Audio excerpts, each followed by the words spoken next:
Hey everyone, this is Matt from EndSickness.org. Today I'm going to talk about a concept that Hippocrates stated, which was that healing depends more on the type of person that has the condition than the type of condition the person has. And what he meant by that was that the person, in their view of themselves, their view of their healing, their personal choices with their diet, their environment, their behavior, their lifestyle, all those things are what go into actually helping someone heal. It's not simply about saying it's condition XYZ, and that's what you have to do. Now you use that condition to heal the person. Now you treat the symptoms, you give medication for that condition. That's a very antiquated, outdated way of looking at it. It's mostly about identifying the characteristics, the patterns, the choices, the behaviors, the settings where that person does not thrive and where their body, turns these dysfunctions in their behaviors into illness. Let me give you an example. So if you're eating all the wrong foods, you're living in a house that has mold, you're living in a house where there's trauma or lots of stress, you have dysfunctional marriage, you're not happy with yourself. All these things feed into the reality that you're not doing well and that things are not well. And this puts a certain stress on your brain, a certain stress on your immune system. And what that does is it initiates this hyperreactive response to things that are in your environment, in your life. And then you have these inflammatory cascades, these inflammatory flares that occur. And the reality is it's not because of some condition that you have these flares. It's because of the choices in your diet, the choices in your supplements, your medication, your environment, your lifestyle, your behaviors, your perception. All these things is what actually creates the condition itself. So to heal, you would expect that you would have to change these things. It's not simply about getting medication, getting the next supplement, fixing this deficiency, fighting bacteria, killing Lyme, all these things. In some cases, some cases, yes, you can make progress simply from taking supplements, obviously, taking medication.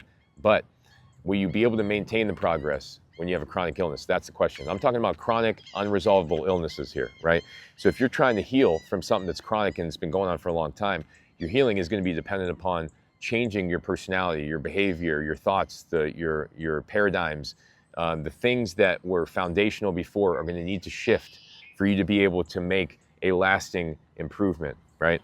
So this is the concept I want to say, don't blame your condition as the reason you are feeling the way or the symptoms that you have, okay? I have oxalate sensitivity, I have autoimmune disease, I have SIBO, I have, PTSD, I have these things, okay? Right, they're all just terms that were made up. They're conditions that were just a grouping of symptoms that someone had. You can't blame a word for the reason that you're experiencing things. You have to be able to say, what am I doing or what am I perceiving that is causing me to feel this way? What is happening? Is it what I'm eating? Is it what I'm inhaling? Is it what I'm thinking? Is it what am I blaming others? Am I acting like I'm a victim in this whole scenario? Am I still blaming someone from years ago or something? Am I, still blaming my parents? Do I feel like I'm not controlling my life anymore? I'm just doing what I have to rather than what I want to. All these things play into you healing, right? So you have to change your approach. You have to change yourself to heal from these chronic illnesses. This is what I help clients do. I help them go through these things. I help them document what they're eating, how they're feeling. I help them document the emotional shifts in their day. We start to get the unresolved trauma behind these emotional shifts, the subconscious stuff that's behind them. We start to resolve that. We start to go ahead and retell the story surrounding these events so they're no longer triggered by these things. We approach it from all angles. In addition, we look at the environment. Then we talk about supplements. Then we talk about additional things outside of ourselves that help. The meditation, the deep breathing, the healing frequencies. All these things come together and they form healing, right? But most of them are not dependent upon a condition. They're not dependent upon a condition or resolving a condition or treating a condition. It's about making observations and making changes based upon your observations and learning from your mistakes, learning from these observations. So thanks for watching, everybody. Join my page. I've got plenty more information, plenty more videos out here in nature trying to teach you. Thanks.